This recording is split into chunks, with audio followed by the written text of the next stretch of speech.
Good morning, Spain. How lovely to have you with us once again here in our studio at Hard Rock Hotel Marbella. Well, Christmas is here and we're delighted to have you here with us. We have a fun program lined up because we're going to be talking about Christmas. Christmas foods, Christmas traditions, Christmas markets, Christmas nativity scenes, Christmas books, Christmas films, and so much more. Good morning, Spain. Isn't it exciting? It's Christmas. And obviously we're all ready for the event. You all look absolutely fabulous. Love the antlers and the hat. It's like really fabulous. Well, we thought we'd start off the program with something as basic as how do we say Merry Christmas or Happy Christmas in Spanish?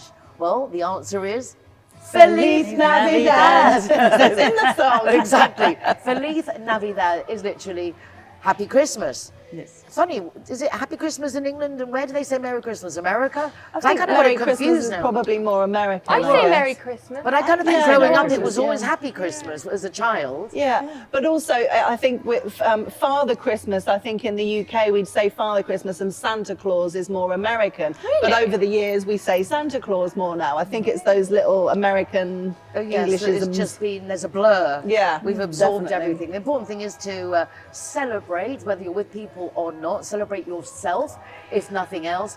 And also a way when we talked a couple of weeks about how to say, everyone says hello in Spain, don't they? When you pass them in the street, you go in a lift, you get into the dentist, whatever. Well, at this time of year, as opposed to hola, hola, it would be Felices Fiestas, Feliz Navidad. So Felices Fiestas is happy holidays, and that would cover everything, and all religions, all faiths, it's just with happy celebrations, whereas Feliz Navidad is specifically for Christmas. Yeah. Yeah, it's a nice way to be a little bit more inclusive. Exactly. I guess, say Felices Fiestas. And so whoever you come across during this period, this season, do please go by and say Feliz Navidad, Feliz Navidad, Feliz Navidad. Make my day. Make my day. You may have noticed that the Belen, the nativity scene, is actually a very big deal in Spain. And if you haven't, we're going to explain to you why it is.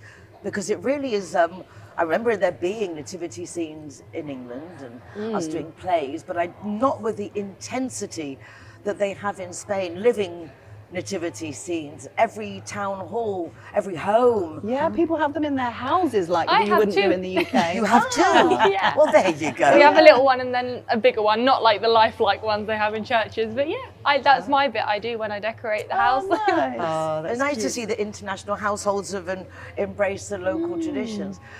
I went into one of the chapels in the old town, and it was just so beautiful. But when you look at the Belen or the nativity scenes, they're all moving and doing. It's like, you know, even someone was making churros on one of them. I was like, they had like a little fire underneath, and they had the churros in the pan, and then there was another one with like the little bread rolls, and then you went into another area, and then there was the gardens. I love the gardens part, you know, with the vegetable garden, the vegetable patch, and someone was like going away. I mean, they really went to town with this nativity scene. I loved it also. Must be so much fun to make. Imagine the people who make it. It's like dolls' houses. I think they're and all called the things Belenistas. that Belenistas. And it's the ones who make, because obviously you can get the little plastic figurines and what have you, but the Belenistas, I mean, it really is the tradition there. They're artists, aren't they, at the end of the day? With like even small churches, like we've gone to Marbella before a few years ago, and they're amazing what you're explaining, like all the moving and the animatronic, I don't even know if that's the right word. I mean, some of them have running water. Yeah. And so you can have the basic ones, like you could do at home with your silver foil for the stream and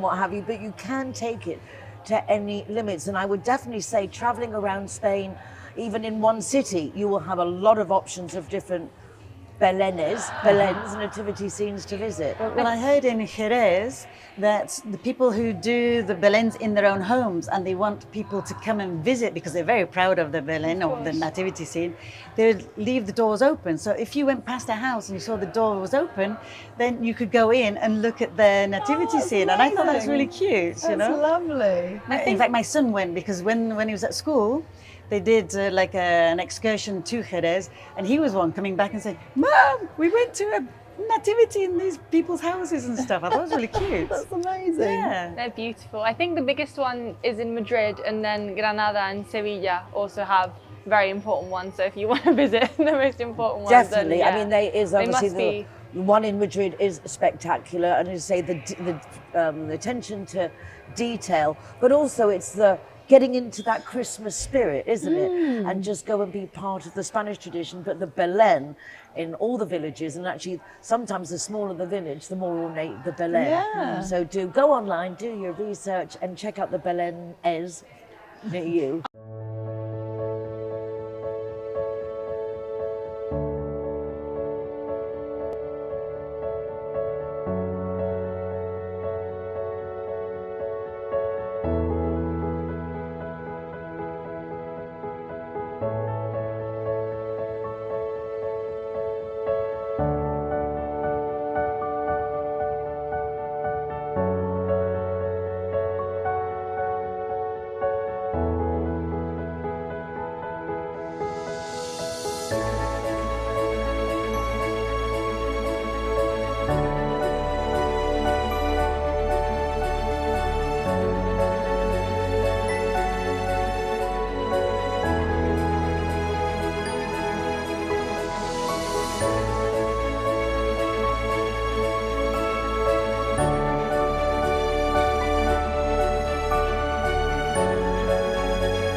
If you're celebrating Christmas here, it's very different to a traditional Christmas back in the UK.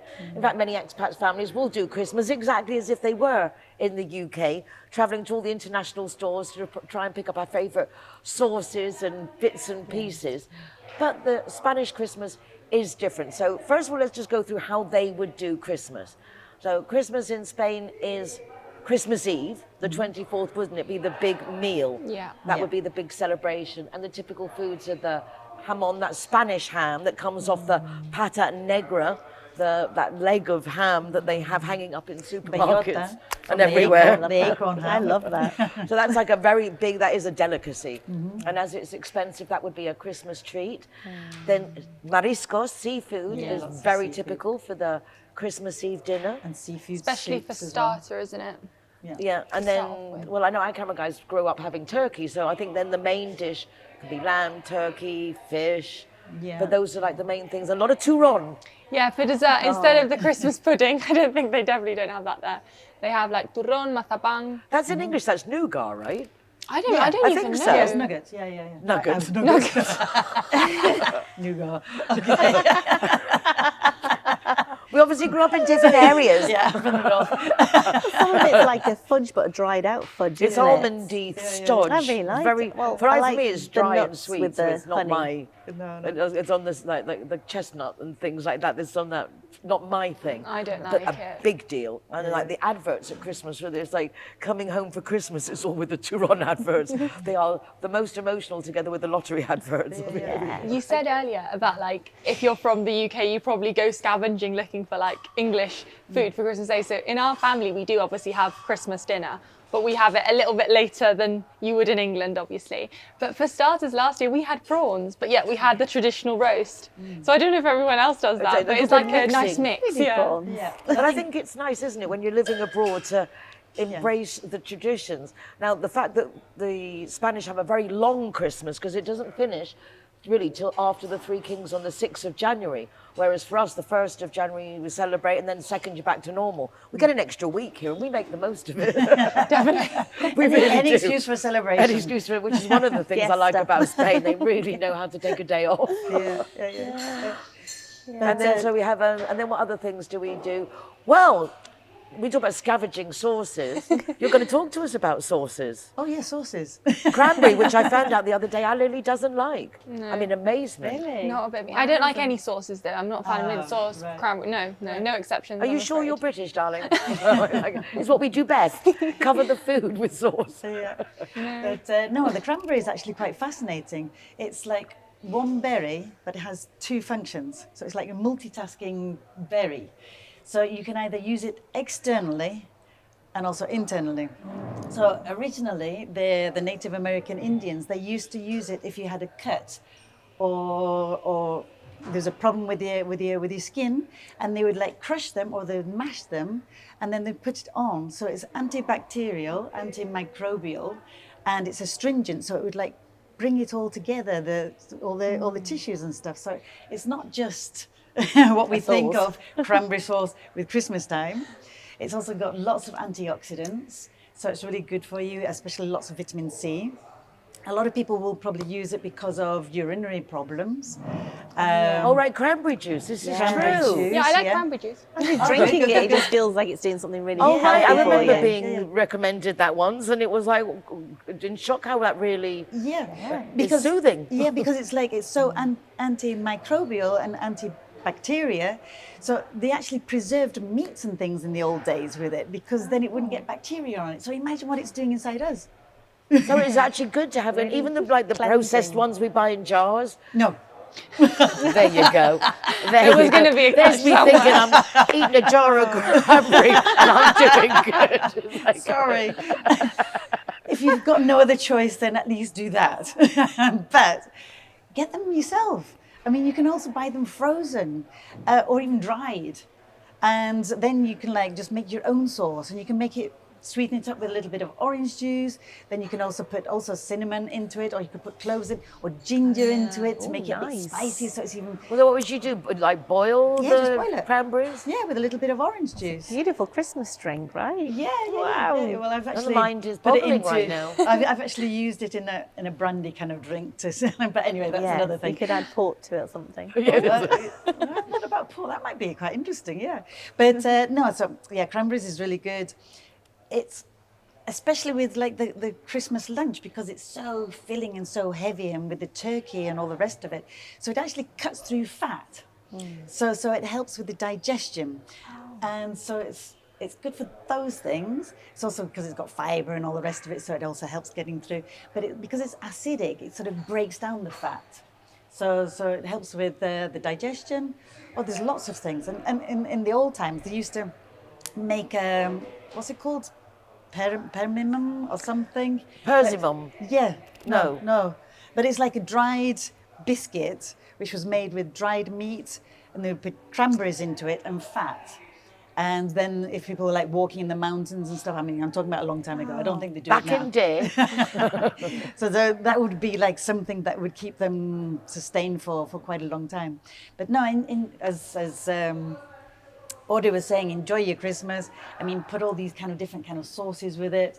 I mean, even horseradish is a really good thing to like. I love horseradish. Yeah, but it's spicy, but it's good for the digestion. And I actually looked it up. I mean, I thought, why horseradish? But it's only because it's such a strong kind of root vegetable, and or radish. So that's why they called it horse. You know, because I thought It would be like even strong for a horse. yeah, but they don't give it to horses. And then you got. It's funny how we name things, I know, really. yeah. And then you've got the applesauce that also is really nice as an accompaniment. Again, put some clove into it. The applesauce is also really good and soothing on the body. I mean, if anyone elderly or anyone young, if they had like problems, Digestive problems, isn't digestive it? problems, then they would give them sort of like stewed apples. So do nice, your own homemade stewed. I'm actually thinking it would be Beautiful. fun to try to make cranberry sauce because I love it. Yeah. And the idea of actually making it fresh, that it's not processed, Yeah. and then it can to just get it to be like a healthy accompaniment could be like one of those little simple adjustments we make that we don't feel then so bloated and uncomfortable after the meal. Yeah, Because I'm like 90% of my meal is going to be sauces. All right. Well, Bit of meat, British. sauce. Exactly. It's just what can Gravy. I between the cauliflower Swimming. cheese and the mint sauce on my peas and There's a carrots. bit I of was going food to in say your about the sauce. cauliflower cheese. Okay, it's okay. sauce person, There's nothing I do in Linda's eyes that's acceptable. It's like we're walking opposites. No, I do like cauliflower cheese as well. However. But maybe instead of using dairy or milk in the actual, as you're making it, then maybe use like a vegan milk, so then it's a bit lighter. Or instead, what's really nice is if you're putting the cauliflower into the oven, you can put like crushed nuts and things and nutmeg on top of it to make it also like taste really nice. And then you get away from the heavy cheesy creamy sauce, which will curdle inside your stomach, and that also produces more bloating. But yeah, I mean, I'm understanding now why I've got this lovely rounded belly. I mean, there's obviously a reason. But And then you've also got the bread sauce as well. I mean, who invented bread sauce? clever person. Someone who liked bread and you've heard cream. of that. I don't know what that is. Basically like mushed bread with cream, isn't it? I mean, it's really... It's like Does that go? Doesn't go with I your don't roast. think you're though. missing much. I mean, wasn't that normally typically in the UK gone with like boiled ham and bread sauce? Or no, that was white sauce. But it's like in England, every single food has a sauce. Basically, as if we're trying to cover the what it tastes like. Well, it's kind of Yeah, we're thickening missing out it. on spices. We're making it junky with these sauces. Yeah, I mean, I think it's more with the bread sauce. I think it's more like thickening it. I suppose in Spain also we have the salmerejos and we have those kind of things, which also they thicken it up with bread. So I suppose the bread sauce was just to thicken it up.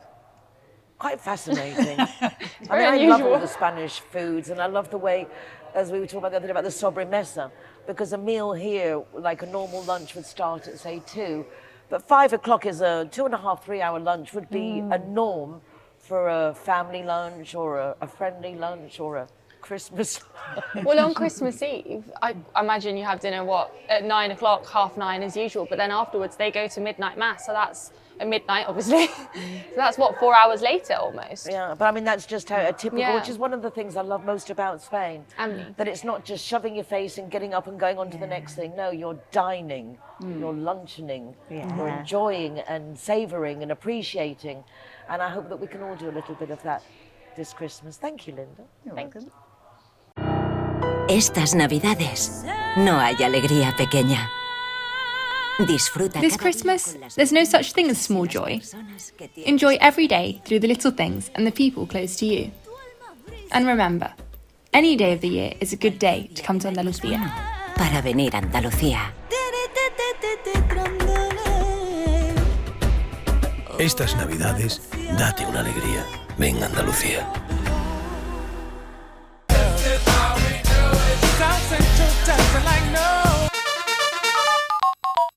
When you think of car or motorbike insurance, think Linea Directa. When you most need your insurance company, Linea Directa are there for you. With tow trucks, courtesy car, mechanics, legal advice, even overnight stay in a hotel if you need it. There's a whole department dedicated to us Brits with people who speak English there to help us. If you're looking for an insurance policy that really takes all your needs into consideration whilst you're driving in Spain, then Linea Directa really is the company for you. Why don't you give them a call? 952 14 78 34 or contact them online. Make my day. Make my day. I've seen that the Christmas markets in the UK are literally swamped, but it's no different here. We love a Christmas market and Spain does it so very well. When I lived in Madrid, one of the highlights with the kids right until we moved out of Madrid was to go to Plaza Mayor, which is the biggest Christmas market in Madrid.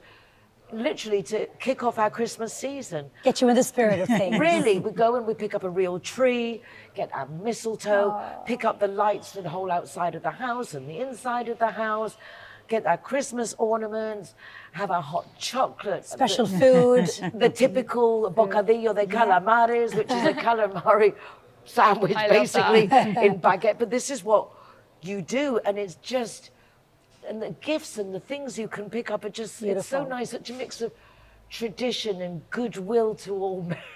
Yeah, It really is. so nice. Are you, your Christmas, I know you're a Christmas market fiend, and you Yeah, do. yeah, love definitely. it. Yeah. Yeah, in fact, you sing in some of them as well, don't Yeah, you? yeah. And the choruses and the choirs and the music and stuff. I think it's Yeah. fascinating. It's great. What I really like is that no matter where you live in Spain or anywhere in the world, if there's a big city, you'll probably have a pretty big and fantastic Christmas market. But I really like the little town ones. I think little villages that have their little local markets. It could just be literally like 5 stands selling, again, a bocadillo and some Christmas decorations. But I think that's just so wholesome because it really brings everybody together. It's amazing And- how many presents you can pick Oh, up. yes. as well, Oh, because yeah, it's definitely. just different things. No, I like to get all the different kind of presents and things. I'll be on the stalls where they have all the natural soaps and things. Yeah. And candles. And just to walk around a Christmas market, it gives you that nostalgia, like preparation for, you get into the mood, don't you? Oh, and Yeah, the yeah. poinsettias. Oh, The yes. colour, because I mean, Correct. normally you think of poinsettias and the Christmas flower, which is also the flor de Pascua, as red. I mean, it's beautiful red. But they now also have them in fuchsia and yellows, yellows and pinks and mango colour and peach. Yeah, they I'm not sure are. if I've seen a mango one. Yeah, I mean, the colour, well, it's like that peachy Yes. Yeah. colour. It's like really, lovely. I mean, it's so decorative. And I like to gift Christmas decorations because it's something that you can give as a detail. It's a detail. You're not overspending. Yes. But it can be that something that's very Quite emblematic. sentimental. Yeah. Yes, and then in theory, every year when they put it on the tree, they think think of of you and smile or not, depending what the Yeah. memory brings up. I like those. Have you seen the little metal things where you put the candle on and they go round? Yeah, they're and sometimes gorgeous. personalised, they're beautiful. I bought a nutcracker the other day and one of them, like the little wooden men that open their nutcrackers mouths. are They're so so funny. cute. And we were just complimenting your beautiful scarf and how it looks so festive, like holly and the berries all in one person. And you said, we said, where'd you get it? Oh, I got that from the Christmas market. I love it. Well, Christmas markets are definitely worthwhile. As I say, it's even if you're on your own, go round, Yes. people will talk to you. It's a great festive spirit. Remember, as we said at the beginning of the program, if you smile and just say Felices Festas and Feliz Navidad, you're in. Yes.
G Morning 10 is your discount code for Hard Rock Hotel Marbella during the festivities, and we're delighted to have with us once again Elena, director here at Hard Rock Hotel Marbella, just reminding us of the activities coming up now for Christmas.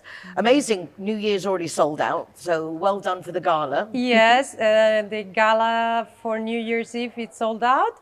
But still, if anyone wants to join us for the countdown at 11:30, we have the Christmas that will be open and still some availability, and the clients can stay till 3 a.m.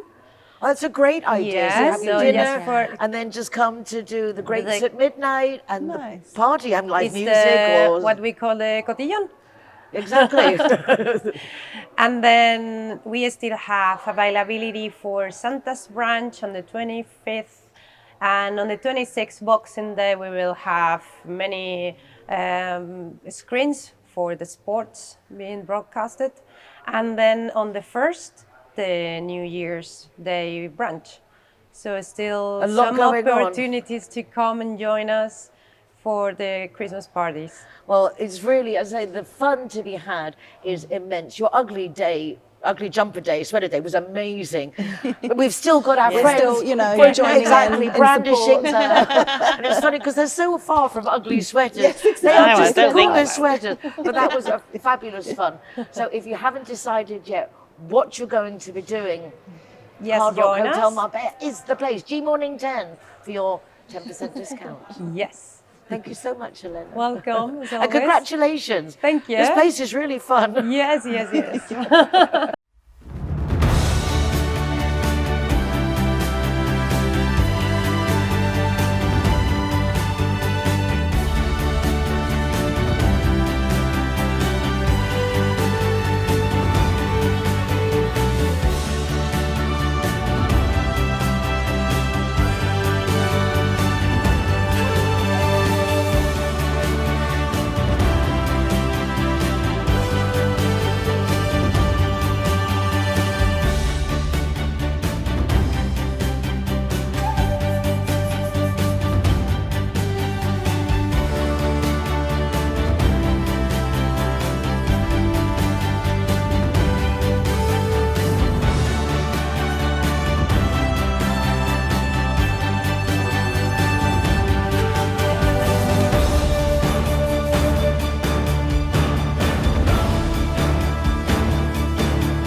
Linear Director has come up with a squatter policy for just €24 a year. You don't have to have your home insurance with them. This is a completely separate matter to protect you from squatters. For more information, call 952 147834 or their website, lineardirector.com.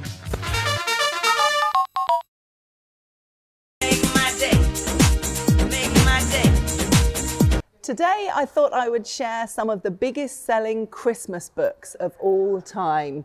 You'll probably recognise most of them, starting with A Christmas Carol by Charles Dickens, first published in 1843. It recounts the story of Ebenezer Scrooge, an elderly miser who is visited by the ghost of his former business partner, Jacob Marley, and the spirits of Christmas past, present, and yet to come.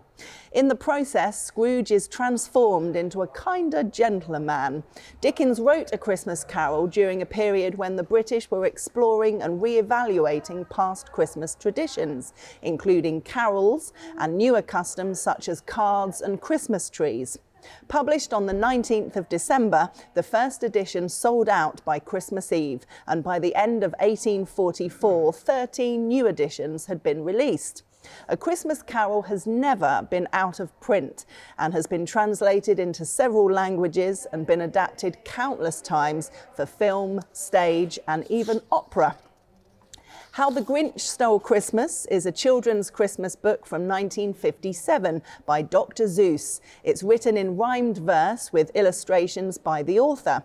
It follows the Grinch, a cranky, solitary creature who attempts to thwart the public's Christmas plans by stealing Christmas gifts and decorations from the homes of the nearby town on Christmas Eve. As a result of the townspeople's response, the Grinch realises that Christmas is not all about money and presents. The book criticises the commercialisation of Christmas and the holiday season. Of course, it was made into a very famous film starring Jim Carrey.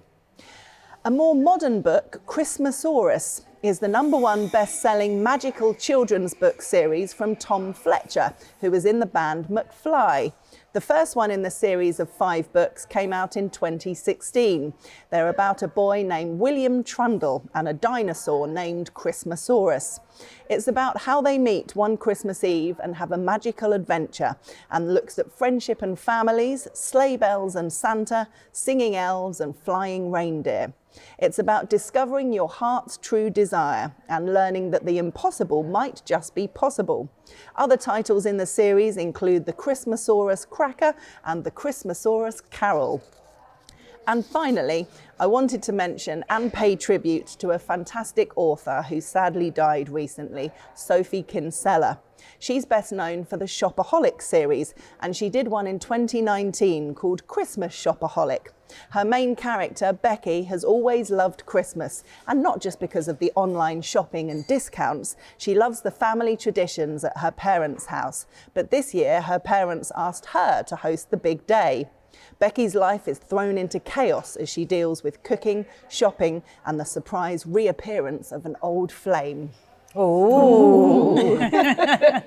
So I thought I was kind of covering all bases with all the different... You've got the kids in there, you've got everyone. Really old, really new. Yeah, exactly. I just love the idea of a dinosaur called Christmasaurus. I know, isn't it lovely? I can just imagine it. I like the last one. I'm thinking a little bit Bridget Jonesy mixed with very much and so. a nice tribute because very sad. Oh, very sad. Very sad. Yeah, it's. I mean, A Christmas Carol. I think everyone is familiar with the story, even if you haven't read the book, because there's been so many film adaptations. We've had the Muppet Christmas Carol. That was the pantomime. I took my kids to England. We were talking about pantomimes last week. And I took my kids to the pantomime. We saw Tommy Steele in A Christmas Carol. Oh, lovely. Flashbang, what a picture. Yeah, what a photograph. Yeah, great song. Again, you'd think with Christmas stories and Christmas books, you'd think, oh, it's all been done before, because there's so many romantic comedies, for example, that come out every year. Love stories set at Christmas. You know, it's a great setting, isn't it? We've seen it in the films like Love Actually, The Holiday. It's a perfect setting, and you get it in books, you know, because it's cold. We want to cuddle up together and keep warm. So it's a great setting for a lovely romantic story, or families, you know, the perfect family, whatever that is, at Christmas, all sitting round together and opening their presents. Well, as you brought up that Christmas books and Christmas films as well, what's your favourite Christmas film? I do like The Holiday and The Love Actually. I mean, both mine. Both of them. Well, I have to say that those would be two that I would definitely watch as well. Love Actually being the absolute must, followed by... the holiday and why not? Yeah. Well, one that came out, there was a survey recently, and the one that came out on top that was supposedly everybody's favourite is Home Alone. Well, see, I saw that, but I don't agree. I think it's overrated, and I don't know if that's Really? controversial. I do think it's controversial. Yeah, I do think it's fun, and I think it's fun It for the is. kids. But personally, number one, Love Actually. Second, The Holiday. Yeah. I like The Grinch more than Home Alone. Really? Yeah. I mean, The my Grinch, yeah. favourite part of Yeah. Home It's Alone good. is obviously when he gets the burglars. I mean, that's the best bit, the idea of him, you know, getting them and he puts all the traps around the house. I think that's brilliant. Well, let us know what your favourite film is and your favourite book. We'd love to hear from you. Make my day. Make my day.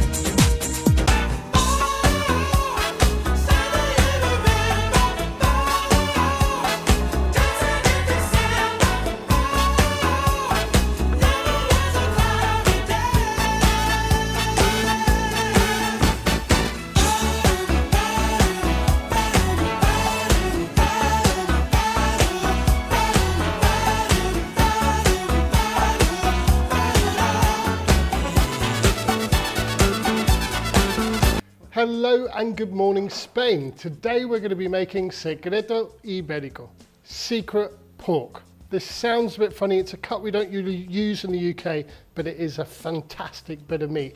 That's why I wanted to cook for you today. So it's basically just this part here of the pig between the shoulder blades, and it's got a really, really high fat content. But if it's cooked right, it is fantastic. So easy to do this. So I've got some beautiful pieces here. You'll see one side has got a nice clean cut and the other side will normally have a big fat cap. Don't trim this away. This is the best part. Now we've got to be really careful with the salt on this. So just a tiny bit of salt on the fat side and a tiny bit of salt on the lean side. Now we've got a pan on here, medium to high heat. I've got absolutely nothing in it. So putting this fat down first, we should hear that sizzle straight away, and that will start rendering straight away. Really light with the seasoning here, just a tiny bit of pepper on each piece. We're going to flip this. I'm going to add a few pieces of garlic into the pan. Again, nothing in it. This garlic is just going to help for the flavour. And then we're going to plate up. This is a classic, super easy. You could put loads of different sauces on it, but if you get a good piece of secreto, there's nothing like it. So for me, when it's a good piece of secreto, just nice and plain, I like to give it a little squeeze of lemon. So I'm going to show you now a nice way to cut your lemon. Nice way to serve it as well. This is a good one to have. So just cut top and tail and then in half. And then imagine that imaginary line going straight down the middle of the lemon. So we're going to take our knife and we're going to go from the top, and just before the bottom we're going to stop. We're going to turn and do the same thing. So at the top, all the way down, and then just before the bottom, stop. And then we've got this lovely little twist that we can put. And it's also really handy for squeezing, because when you squeeze, it's right there. So keeping an eye on this garlic, just moving it around. We're not going to eat it, so it's just there for flavour, so we're not too worried about it. Keeping an eye on this pork, we want to take your time with this. This is very similar to cooking a piece of fillet steak. You will see the lines slowly going up, cooking up on the side of it. We want to take this pretty much all the way, so all we're going to do is give it a flip and we're done. So we don't want to have too much heat in the pan, just a consistent medium to high heat all the way. See how that's going nice and golden brown on the top? We know we're almost there. And again, like cooking a piece of steak, you can actually see the lines cooking along the side here, so you can almost see when you're going to be cooked through.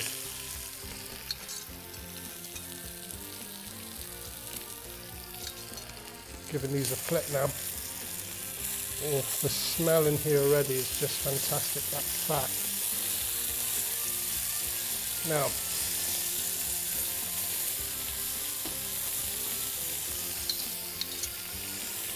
once that garlic has turned golden brown, it has done its job, we can take it out the pan.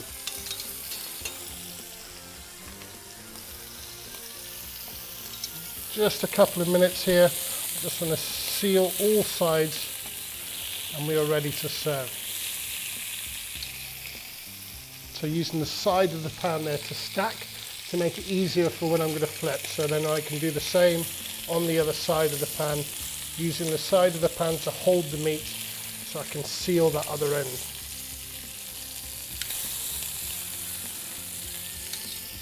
Lovely.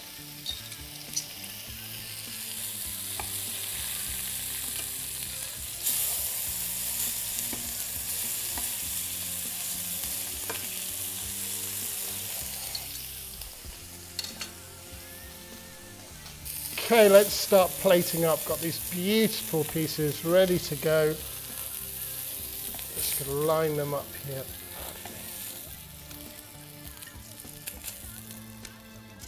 The smell is fantastic. Just finish this off. Little bit of parsley, tiny bit of salt. Just be careful with it. And of course, a little squeeze of that lemon we've prepared earlier. This just helps cut through that fat. Right, let's get to the best part. Let's give this a try. Cutting with the grain.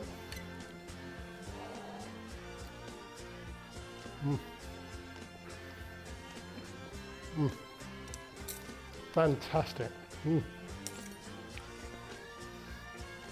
If you haven't tried this one, you've got to give it a go. It is the best bit of meat that I think.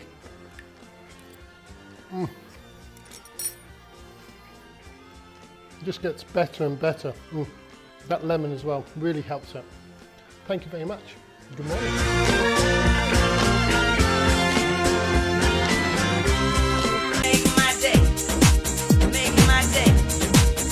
When people are thinking of moving to Spain, normally it's the sunshine and the lifestyle that is appealing, with very little thought to the rest. And yet, before you come, you should do quite a few things. And then if you're already here and you haven't done them, you could find yourself in a predicament, which is why we thought on this program, so everything works smoothly, we've got the lovely Cristina Bocanegra joining us. She's a lawyer. And Cristina, good morning. Good morning. Perhaps you could just give us a basic outline of the things we should do, perhaps before coming to move to Spain, when thinking about it, to start off with. This is very important that they know that, because I know there are many foreigners that love being in Spain because of the food, culture, weather, everything, and I totally understand them. But I'm afraid there are a few things that they will need to know before coming here. The first thing I would say is getting a NIE number of identification of a foreigner. And this is not the same of having a card. Many people think it's like having a card. It's not a card, it's just a number you will be using for everything. Just for signing a contract, for all the utilities and everything. So the first thing is getting an NIE number, then opening a bank account. It's also very important, and the bank account, you only get to open it with the NIE. So first step is the NIE number. Then of course it's very important to choose the right type of visa, because there are many people that get the wrong type of visa, because more of the time they switch them and think one visa is one thing and that authorization is a perfect one for me, which is not. So there is a good point to be well assisted in that point. And also it's very important to get the registration at the town hall, which is the padrón. This is very important to having access for healthcare, school enrollment for children, and all the administrative procedure and so on, right? Also a very important thing is schooling your kids, the school enrollment of your children. This is very important. It's between 6 years and 16 years, they need to be on a school enrolled, right? And also the tax implications. I'm so sorry, but there is always tax implications. So in that case, they will need to know that every time you spend in Spain more than 183 days, which means 6 months per year in Spain, you will be considered a tax resident in Spain. So you will be taxing, and you need to declare your worldwide income here in Spain. So maybe this could be an overview of the things they should know here. I think that, there's so many steps to do, but I think possibly the biggest mistake of people is not getting legal advice in the sense of feeling that they are good investors back in the UK, maybe even doing building or lawyers themselves. And I kind of think that when people come here, they feel that it's going to be very similar, particularly if they have these talents and not get legal advice. And I think that's where most people get caught up, don't you? You're totally right. I think the main mistake of all the rest of the mistakes I told you before, I think the main of them is thinking, believing they fully understand the Spanish law and therefore thinking they don't need a professional legal or tax advice, right? Because this mistake, it just encompasses all the others, right? And I think it's very, very important to be well assisted and to go to somebody you trust and you have reference and going to a good law firm or any advisory that knows you and knows about foreign matters and they can help you from the beginning, from the A to Z, as I always say. Having a one-stop shop for foreigners in Spain, going to that one and being well assisted. I think that's essential. And the problem here is that I think, and maybe I shouldn't be saying this, but Spanish people, Spaniards, me as Spaniard, I can say that, they feel that lawyers sometimes they try to make some fraud with them or try to just lie on them or something like that. But what I've seen is that for foreigners, and sometimes the Spanish people prefer to do them themselves. No, I can do that myself, so I don't need a lawyer. And that's a big mistake also for Spaniards, not only for foreigners, that's a big mistake for Spaniards, because later on or the problems come, right? But for foreigners, what I've seen is that they appreciate the figure of having a lawyer by themselves. And I think that's very important because they come to a foreign country, they don't even know Spain, they don't know the laws, and I think it's very important to be accompanied with a good law firm that helps you with everything. I do too, although don't be mistaken, we don't trust lawyers either. I think it's a renowned thing that if you're going to be stiffed, it's going to be by a lawyer. You have to know the questions to ask. In that case, Nicole, don't come afterwards with problems. But with that said, you are 100% right. When you're doing anything in Spain, to not have professional, official guidance is a big mistake, and it is far more costly and problematic to try and undo the mistakes than handle them from the beginning. Absolutely. So and especially with the language, Cristina, the Spanish, a lot of expats don't speak Spanish, so they need the Spanish translation. No, here we are. In our office we speak German, of course, English, Russian, Spanish, so and also French. We have now and also French speakers. So they can come here and they don't even need the ChatGPT with the translator. They don't need it. Cristina, thank you so much. As you can see, it's great to come and live in Spain, but there are steps to be taken. Do your due diligence. And Merry Christmas. Merry Christmas. Merry Christmas. Make my day. Make my day.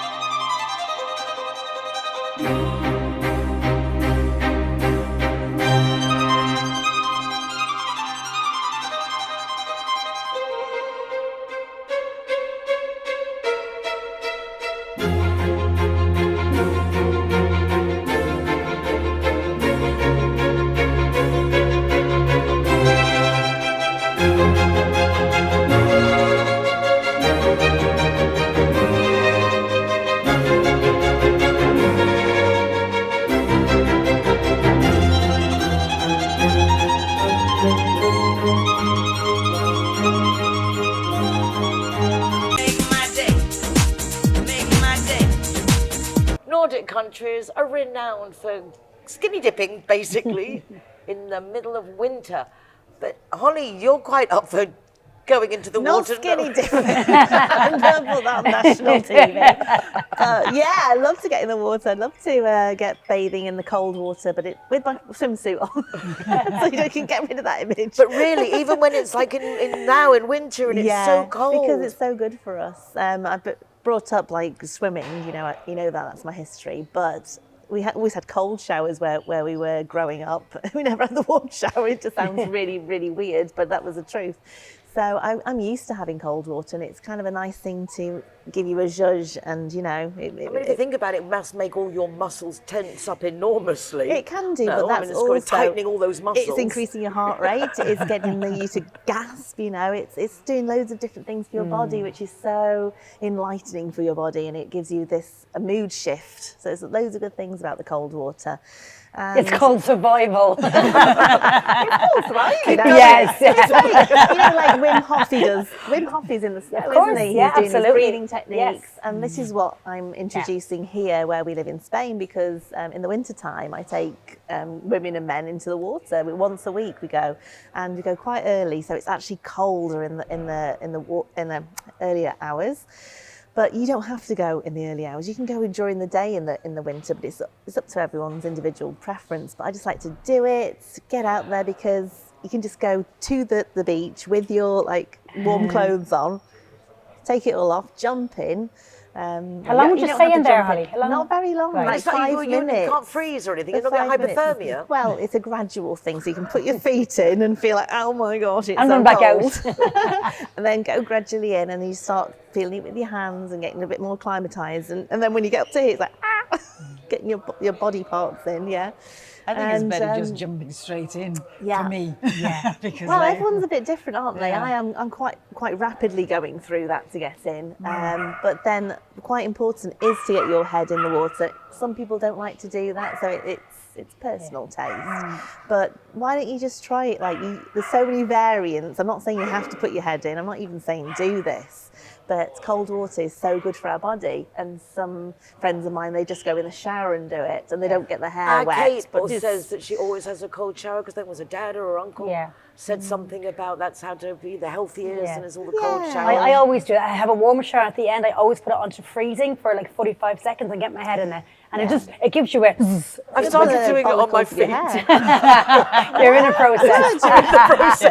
It's just I don't like the cold, but I do see that the invigorating benefit. After you've washed your hair, if you put the cold through it, it will actually give your hair this gorgeous zhuzh, because the roots are stimulated, kind of thing. Stimulated. It makes your hair look so different. Like everyone says, have you just cut your hair? No, I haven't cut it. It's just the effects of being in cold water. Fascinating. Well, there you have it. Get out there. Get in the cold water. It's good for you. Yeah. Thank you. Thanks, Holly.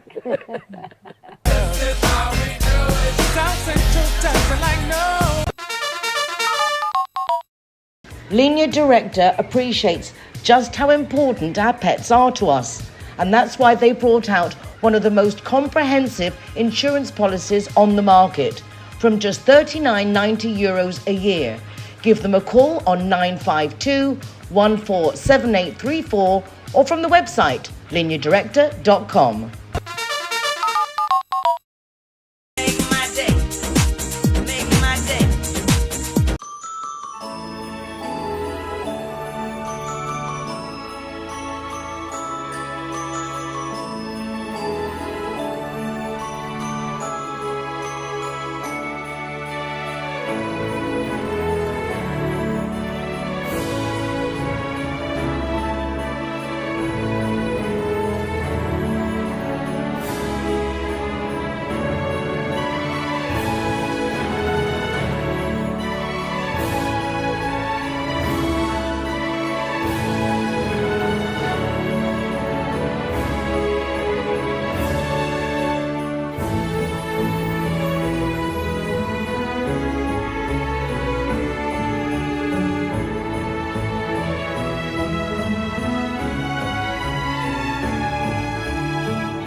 Audrey is our powerhouse, keeping us on our toes and wants to make sure that we end the year strong as possible.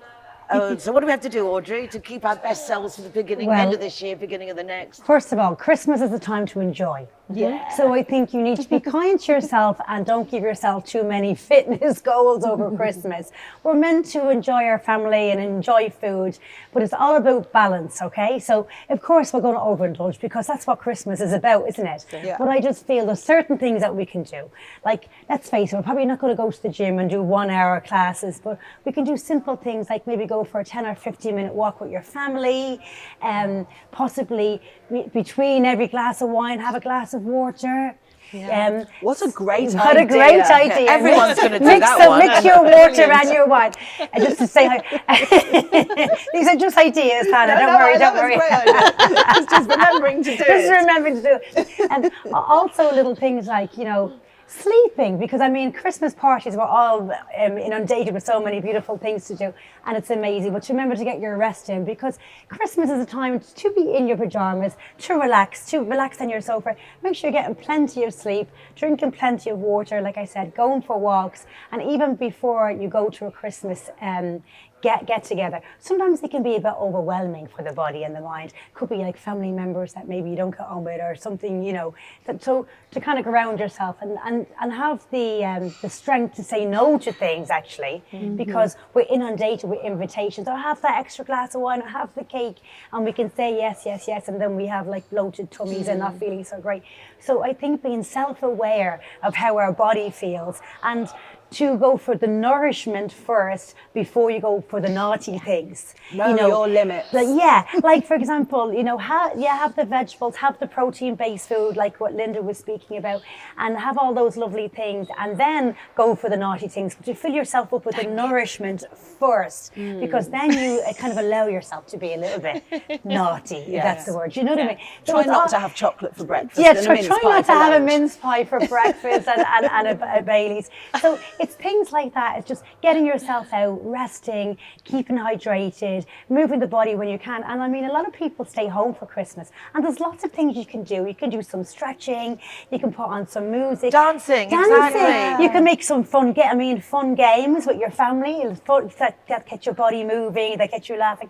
It's all about keeping your spirit high and knowing that January is coming, and most people have all of these New Year's resolutions for January, like I'm going to go to the gym, I'm going to do all these things, which are amazing. But remember that kind of what you do in December, you don't want to overindulge so much in December that January is a huge challenge. Yeah. So of course enjoy it, but just to be balanced with it and to be a little bit, just aware. I'm going to nourish myself first before I do the naughty things. Wonderful. Yeah. A little bit of moderation. Little bit of moderation Festive for Christmas. Moderation. Yeah. Thank you, Audrey. Welcome. Make my day.